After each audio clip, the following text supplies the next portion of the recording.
Today we're going to help you in your parenting and not do Michael Brock's mistake number 1, shifting blame. It's her fault.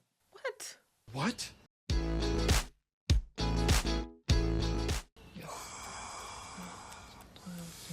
Kip hasn't done flipping anything today. No, when we talk about shifting blame, we're talking about how you as the parent can look at your kids and say, my family is the way it is, my kids are the way it is because of them, not because of me. And that is not the right mindset as a parent. You got to own your family, own your kids, take responsibility for it. Awesome. Yeah. And so he dives into several points there, the ways that you can not shift blame and, lead your family well as the parents.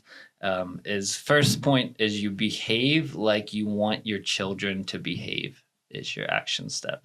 So if you want kind, Jesus loving, honest, children, you got to stop saying, hey, do as I say, not do as I do. You got to be someone living it, walking authentic Christian life if you want to raise, godly Christian kids. He tells us, he mentions an example in the book of a parent who is at, a restaurant, and they say to their child, tell them you're 8. I know you just turned 9, but tell them you're 8 so we can get the free meal or whatever.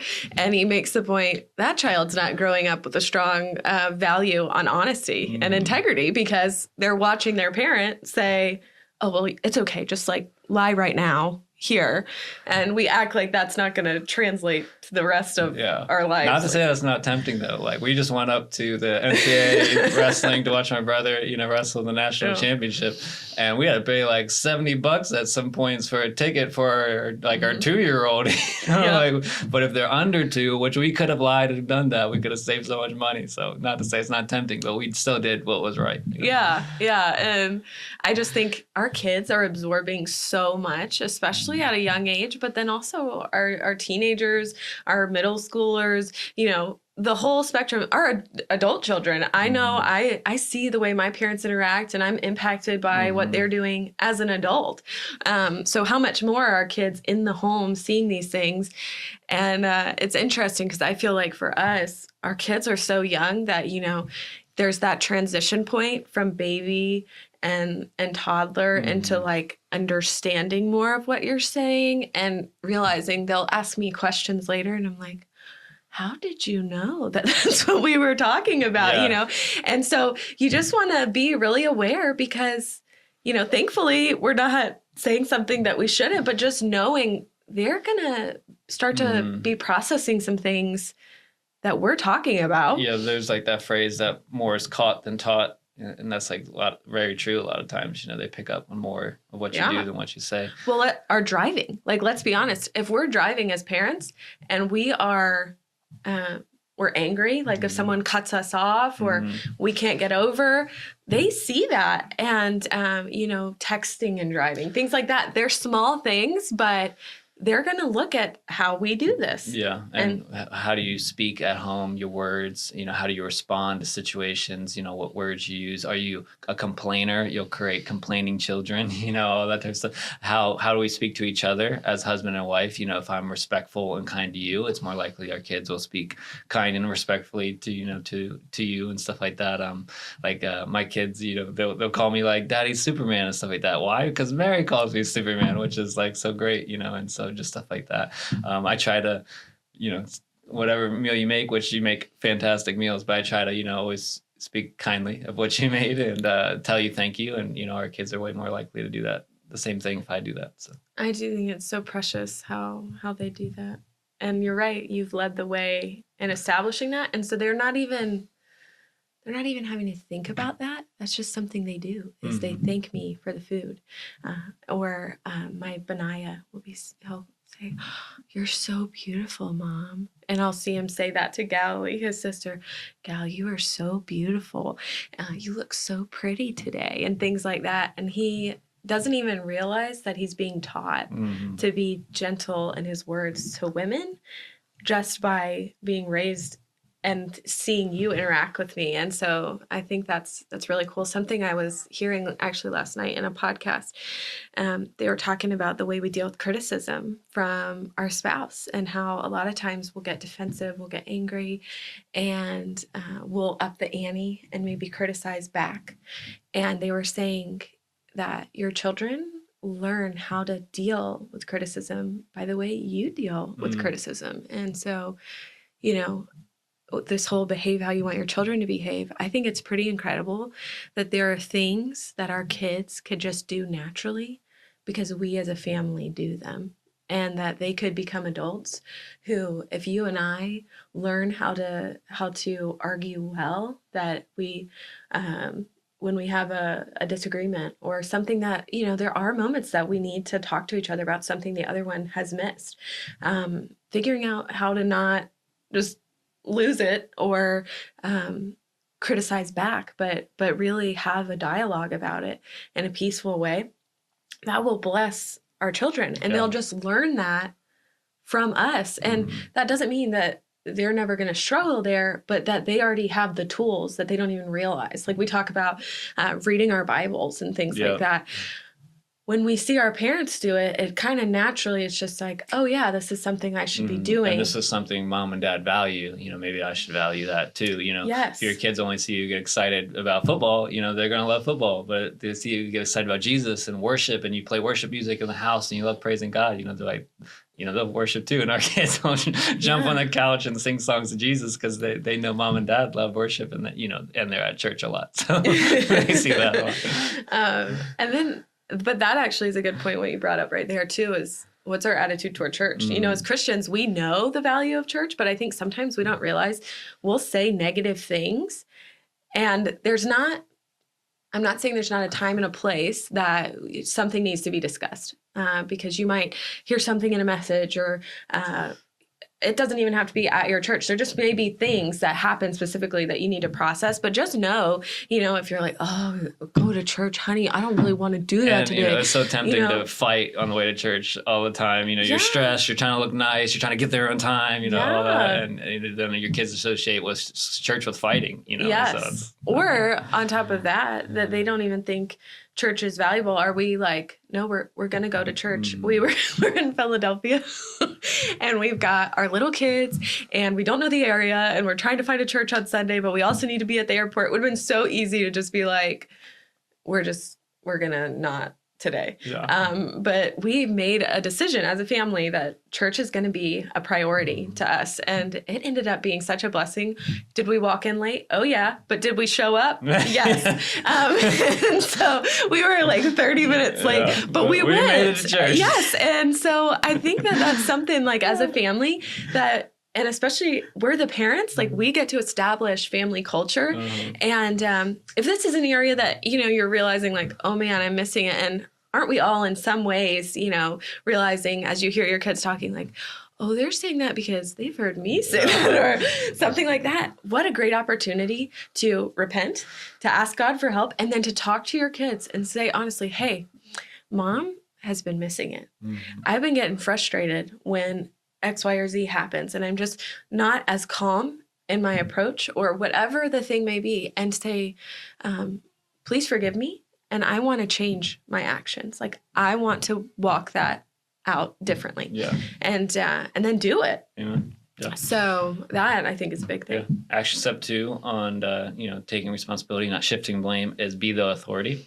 We often tell ourselves that, well, my kids just won't do that. You know, I just have a strong-willed child, or and you talk to our kids. You know, our language. Are we saying, honey, could you please, can you take that to your brother or whatever? And we ask our kids for things. They're like, would you mind doing that?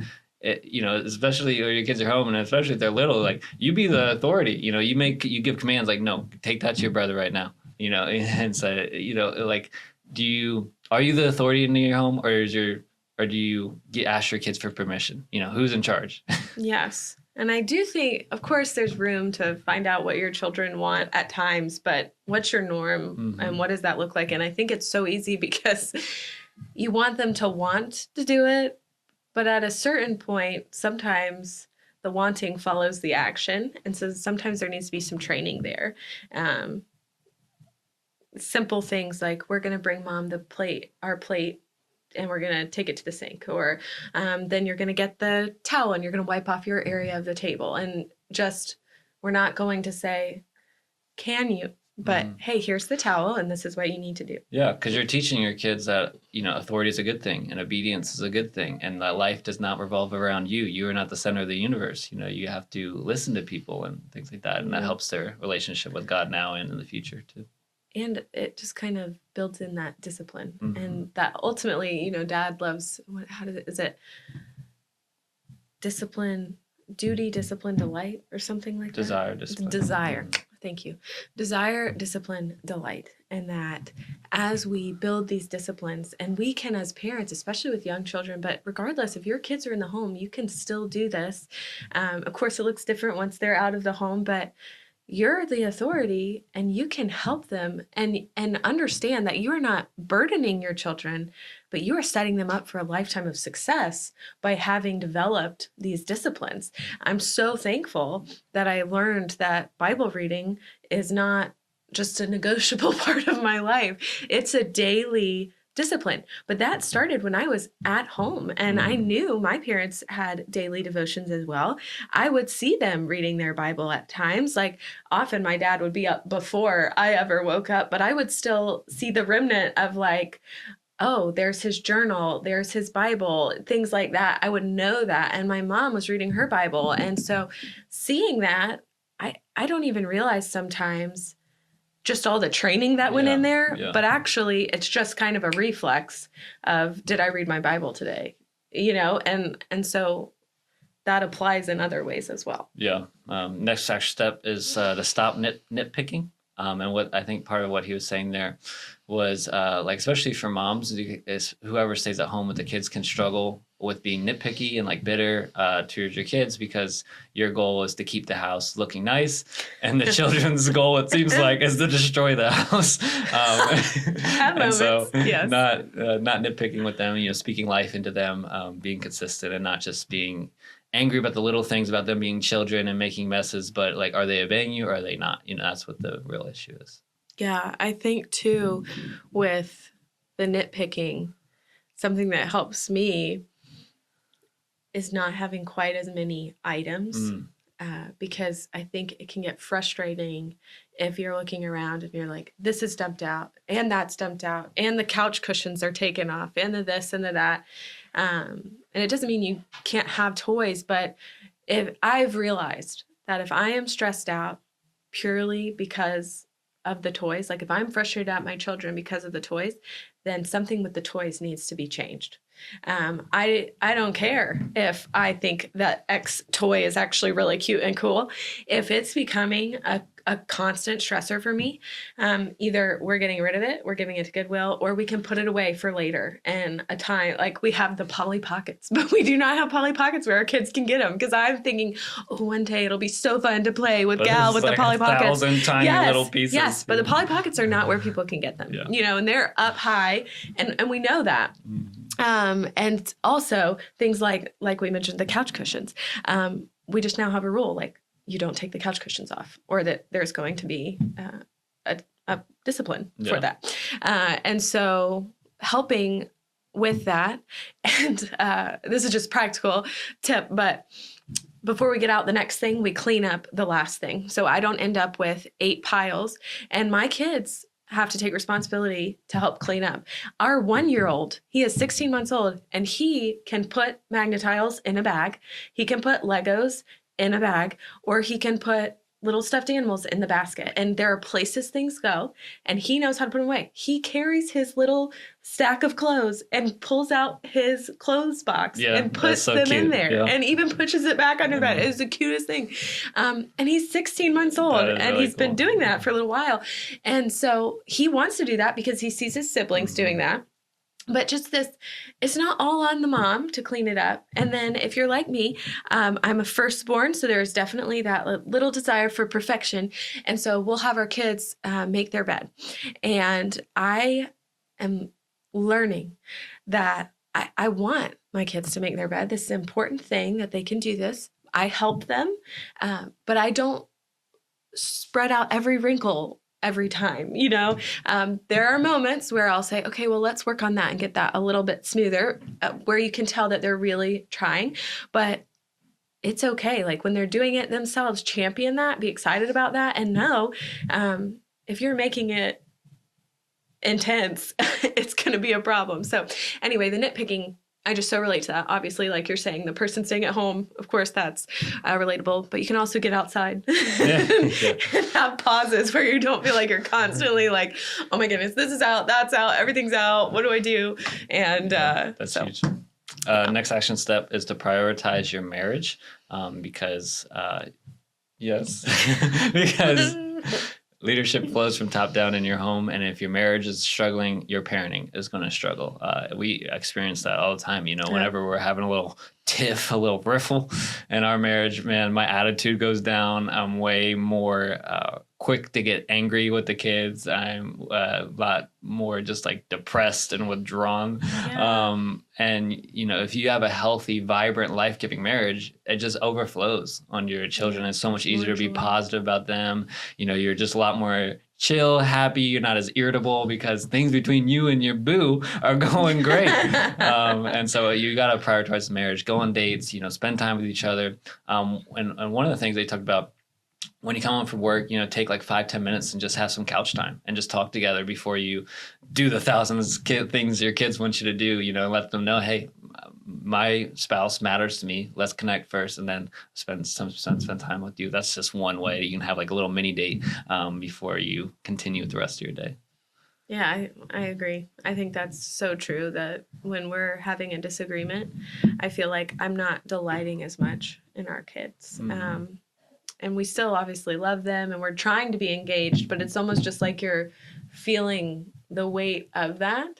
And so they sense that too. Mm-hmm. And so it's really important as parents. It's not that we're never going to have a disagreement, but do the work so that you're delighting in your marriage. And I was that same podcast last night, they were talking about how you can't settle for, we all know kids benefit from their parents being together, but we can't settle for a psychological divorce that like we're still together, but we're not together, that we're not delighting in each other. And so if there is a disagreement, do the work to resolve it, because your family is going to thrive so much more when you're together and you're one with each other and you're excited and you're laughing together and you're hugging or giving each other a kiss. Like that brings them joy. And so anyway, I just thought that was such a good point, because I think sometimes we're like, well, we'll just go through the motions. We're right here and we're not leaving each other, but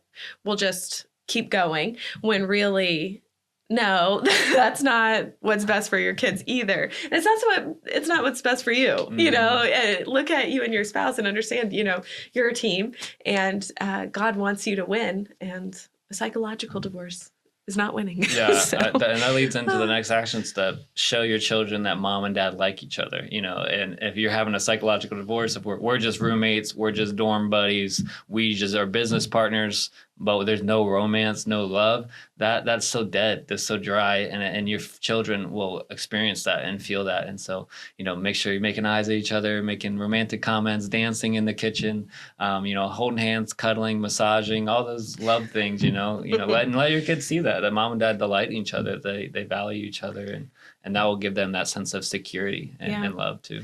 And I think also the way you talk about each other when we're not together is a big deal. Like you mentioned about the kids will call you Superman. You can't even hear us because we're waving by from the window. You don't hear us. And they're saying, bye, Superman. Or Benaiah started calling you Spider-Man. He'll be like, bye, Spider-Man.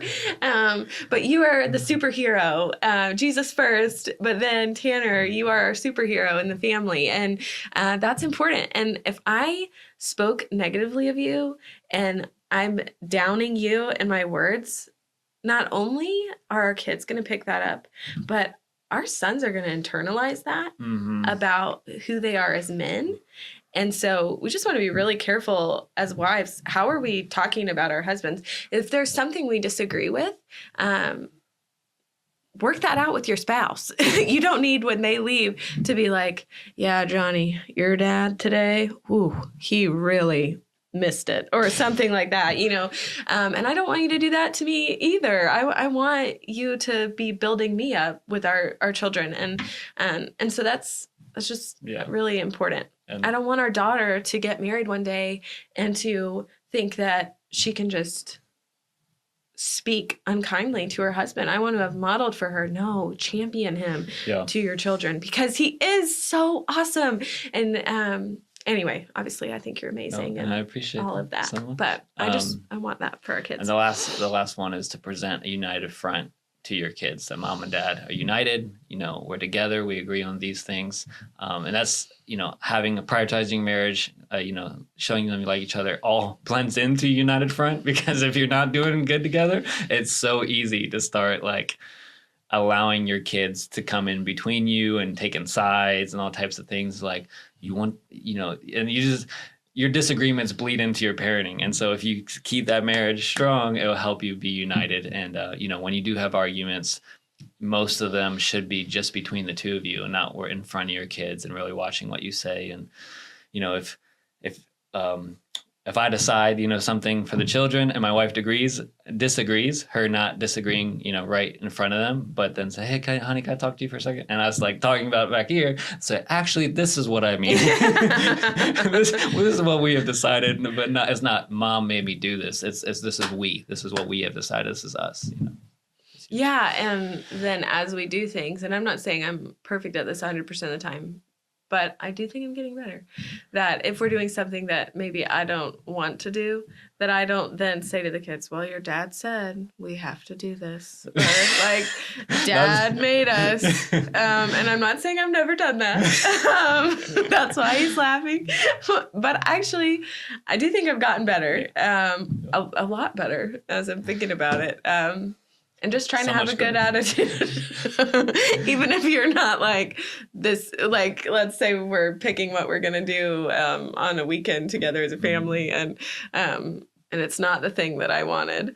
Ironically enough, it usually ends up being so fun and so awesome, even if it's not what my choice was. And so I have learned the hard way that I just need to keep my mouth shut because I'm going to be eating crow later. But it's what you said, just that. We're a team, we're united, and there's not this. Because kids are so good at dividing you. They really are. They know how to work you. They're like, if I ask, they'll ask you one parent and they say no, they'll come and ask the other one, and you have to train them. You have to cut that up. Like, no, if one of us said no, you do not ask the other parent. And they're so good at working it and, knowing who's better at answering what. And it's just terrible. So you gotta be strong. You gotta be united, because the enemy out there, no, your kids are not the enemy, but they have sinful natures just like we do. So yeah, that's a good point. Cool. Any final thoughts, everybody? No, I just think, what we said, this is as we've been reading this book, I just finished it and I'm restarting it again because I feel like it was phenomenal. Yeah. And it's called The 8 Errors of Parenting by Michael Brock. And wow, I just felt like it was really eye-opening in a lot of ways, and we've been applying a lot of the principles he puts out in the last few months, and we've already seen fruit in our children and in our marriage of being able, even if it's not that you agree with every single part of what he says, we're both reading through this book and we're discussing it, and it is creating so much unity and such a great place for discussion and honestly helping us realize things with our kids that have been going on that we weren't even really aware of. And so I would just highly recommend doing that you read these books and then you discuss them together. It's so beneficial. And one final note to the guys: hey, as the leaders in the home, own your marriage, own your parenting, own your kids, and take the lead your family well, lead them closer to Jesus. Thanks for being a great leader in our home, babe. Thanks, baby. Thanks so much for listening. God bless you guys and your marriage. Peace.